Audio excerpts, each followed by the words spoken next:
Hello, welcome back. It's been since we moved into this house nearly a year ago, maybe, since we've done one of these. Hello, welcome back. How are you all doing today? I have a treat for all of you. Right here in front of me, we've got some brouwerij. Oh my god, Ich de Jaar Festbier. This, don't laugh at me. This is an Ostrich with a little fez. We've been to both of these breweries actually. We've got a brouwerij here and a special glass just for him. Also, we've got this extremely rare limited edition Studio Oedipus number 32 lemon tart ale beer. This thing you can't buy, I think, unless it was successful and they actually started selling it.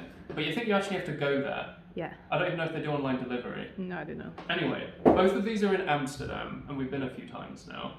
I mean, I don't know, I've never seen these in the UK, but I've seen them in Europe a couple of times, so it might be popular outside of the Netherlands. But they're fantastic breweries, really good. Highly recommend it if you want to go to Amsterdam. The Oedipus one has a fantastic, like, little hipstery Eton little bar, everything. It's lovely.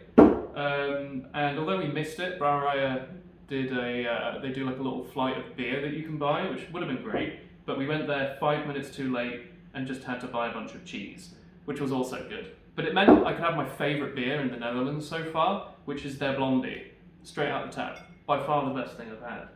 It's good, highly recommend. Anyway, on with the show, we're going to start with the fest beers, because it's festive. It's New Year. I don't know if you can hear all the explosions in the background or the teenagers setting off their guns.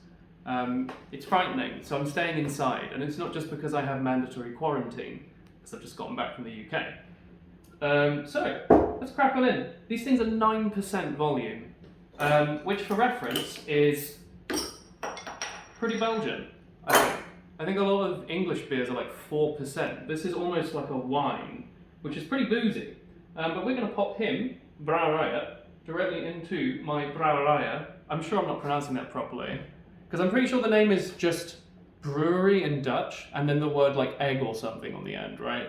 Because it's an ostrich. Something like that. Are you right there, Chris? Do you want me to read it? Oh, I was going to pour. Okay. You have a good shot there? Okay.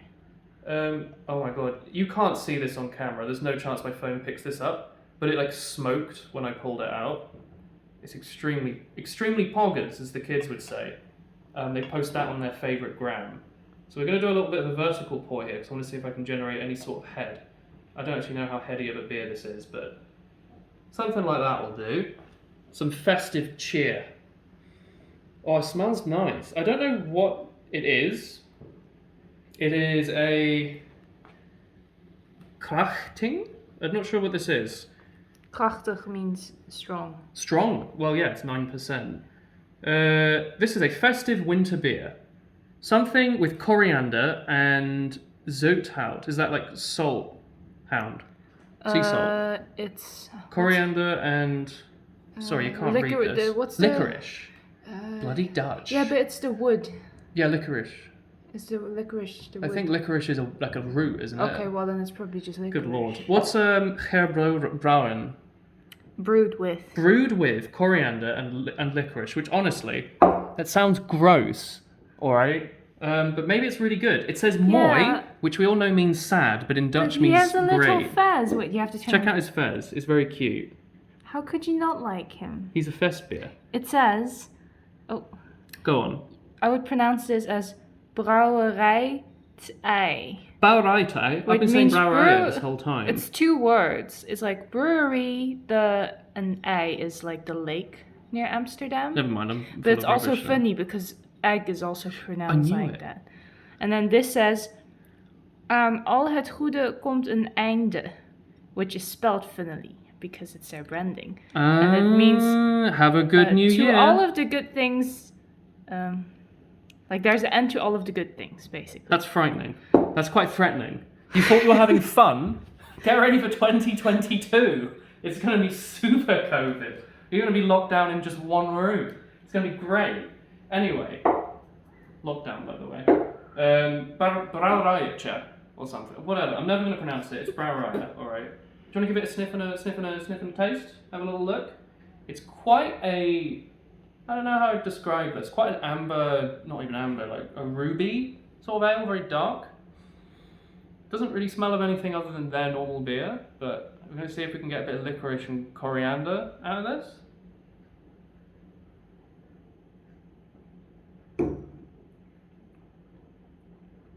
Oh, that's really good. Oh my word. Yeah, so that tastes like, maybe very distantly it tastes like sweets. So maybe that's the licorice. I don't know if I'm getting any coriander from that. If it's coriander seed, I'd understand. Because that's really popular, that's like gin. Is it coriander seed? Oh, if it was just, I thought you said it was just coriander. That would be really weird, like a curry. No. Coriander seed's a very good spice. It's the base of, you can't hear that, there were children screaming. It's the base of gin.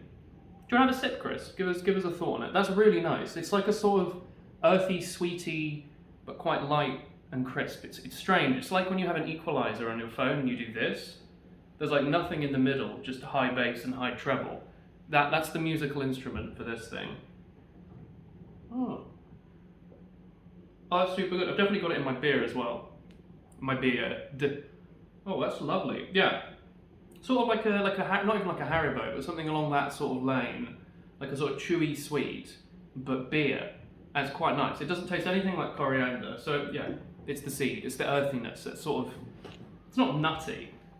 I don't know. You'll know what it is when you taste it because it's used everywhere. Anyway, main event. So this thing we got on our first or second trip to the brewery, to Oedipus. I don't remember which. First, maybe? I don't know. So this is actually a little old now. It's like a couple months old. But I think that's fine. Because at the time, yeah, this was bottled in 2019 and best before 2024. So it should be fine. And it's posh as hell. This thing cost like 10, 12 euros or something, didn't it? It's insanely expensive. But basically, they do like their beta testing runs. Like, remember Minecraft in 2009 when it was £5? It's like the opposite of that. Where the beta beer is like, they make a tiny amount of it, and they sell it to you in these really posh, like, champagne bottle-y things, which I'm hoping won't explode. We'll have to see. Maybe I'll move my nice glasses out of the way. But yeah, they do like beta runs of little things they're testing. I don't know if they ever actually sell any of them. In general, Oedipus does pretty nice beer, so I don't know. Some of these things are really out there. I think they're just having a bit of fun. Oh my god, that's cool. Like a little hat. How about that? Oh, I forgot my drinking hat, Chris. Yeah, she's giving me a face. You can't see that. Give me a second. I'll be back.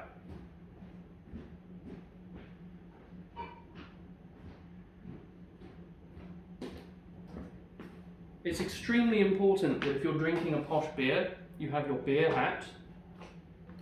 Your branded beer hat. Yes. Thank you, Chris. This was my Christmas present from Chris. Christmas. I don't know if you can see it, but it's the elephant. We've got one of these mugs as well. He's a little trunk for the stem. Isn't that cute? I don't know where Delirium is based, but we'll go to their brewery at some point. I thought it was Belgian. I think it's Belgian. I like them though. They're really sweet. They have elephants. And we love elephants. Anyway, that aside, I've got my beer drinking hat on now. Hopefully looking handsome, but we'll see. I'm going to see if this thing's going to rip my wrist off or if it's not carbonated whatsoever. We're about to find out. Ooh. You can't see that on camera, can you? It was smoked. It did smoke when it came out. I promise you. Sniff the cork. Oh my word. Okay, so this is lemon tart ale, and I was going to say that does not smell like champagne. Because normally when you pull a cork out, it doesn't smell like lemon tart. It smells like the thing that I might be allergic to, which is grapes. But maybe wine's okay. We haven't quite sussed that out yet, imposter. Anyway, let me have a little pour. I've been fucking on enough. Are we doing it in the Oedipus mug or the Delirium mug? You have to match the beers Which with one? the glasses. The Oedipus one. We'll do it in the Oedipus mug then. I just wanted to show off, alright? So yeah, I also went to the brewery and got a couple mugs. I've got another one from them, like a tall, thin one. But this is sick, isn't it? It's really cool. That smells kind of nice. I mean, I'm not going to say it smells a bit like cake, but it does smell a bit like cake. So I'm going to give this a pour. This is, by far, I think, the most expensive beer I've ever drank, right? Because most of the stuff I buy is like up to a £5, usually like a couple quid. So I've never had like a special like one-off beer. I think, like I don't even know if I've ever gone to a farm and had cider, because I know that's a thing in the UK, where local farmers will. I don't know how much is left in that. Local farmers will make their own batch of cider. I don't think I've ever done that. So I'm actually quite excited. This is my first time having an exclusive. It's like a sponsorship, except they didn't pay me anything. In fact, they charged me. That I'm also quite happy to. It's one of those things that you never get to do, or at least I never got to do before. You know, we started travelling a little bit, so it's quite fun, I think. So I'm just going to do a quick read off the back. Alright, I was expecting it to be in Dutch, and I was going to just like put my brain into the lock mode, but now it's in English, so I'm actually quite happy. It says, for most chefs, dropping a dish is a disaster.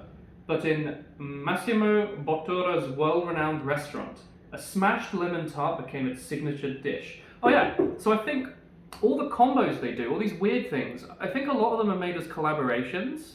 So I think this was a collaboration with that restaurant, maybe. Bottura.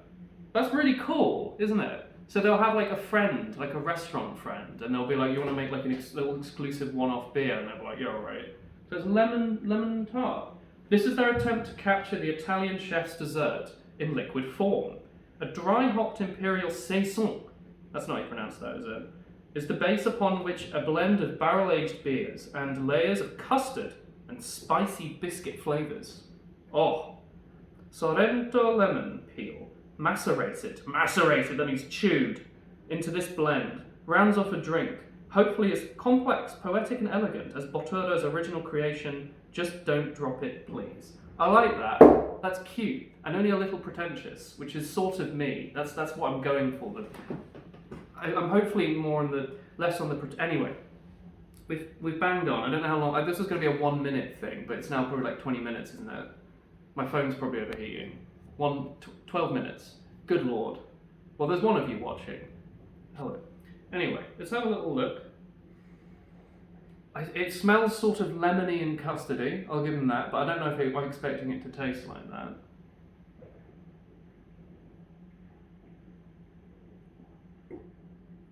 Oh, good lord. Oh, that's weird, that's bizarre. Oh my god, hang on, give me a little bit more. So, it tastes rather similar to when you leave a lemon in the fridge for a few days and then you sort of drop it in like your rum drink and you're like, I don't know about that. It's got that sort of like old lemon flavour to it. Let me have another go. It's very acidic. It's not earthy even remotely. Like this thing's sort of a little bit on the ground. This thing, despite being dropped, is all up in the air. It's almost sort of like, almost spicy cold, like a sort of lemon toothpaste, if that were to exist. That's this. If I could describe it, it's like an alkalinic, which is the opposite of acid. But ignore me, I'm a programmer, not an escalator. It's very Chris. All right, I'm gonna need your expert medical word on this. Can you describe this in Dutch for me, please, fluently? She's pointing the camera at me, but I can assure you she is drinking it. She didn't make the sour winky face she made that one time she had whiskey. What do you think? What's your thoughts, chef? Tasty. Tasty? What's it taste like? Lemon. Yeah. God, what a chef. Give me. Oh, she's going for the lemon? Oh, yes. There's a little lemon in there. It's very lemony. But it's got a hint of something else. I can't tell what it is. Let me try and put it. It is like lemon tart, honestly. The word lemon tart describes it perfectly. It's that spicy lemon that's not perfectly fresh because this has been fermented. It's a beer. But then, yeah, like a biscuit, I suppose, is what it is, like a butter biscuit. that's also been fermented as a drink, but there's no bits in it. It's not actually made out of biscuit. I'm assuming if they add biscuit to it, you know, maybe they use like oats or something in the, or like, I don't know beer well enough. I know that when you make a botanical beer, it's a bit like a gin, where you add a bunch of crap in and you let it bubble away, and then you fish and filter the stuff out until you've got this delicious thing left over. But yeah, that's cool. That's lovely. And I'm going to drink these now because it's New Year's in a few hours, and I want to sit on the sofa and then drink these beers on the sofa for New Year's. So yeah, thank you for watching. I hope you all enjoyed this wonderful video because it is wonderful and it's free for you, all of you, except for you, Jim. You have to pay £2.50 for this a month on Twitch. But yeah, thank you for watching. I hope to see you all around. Have a lovely New Year. Unless there's parts of the world that don't have New Year.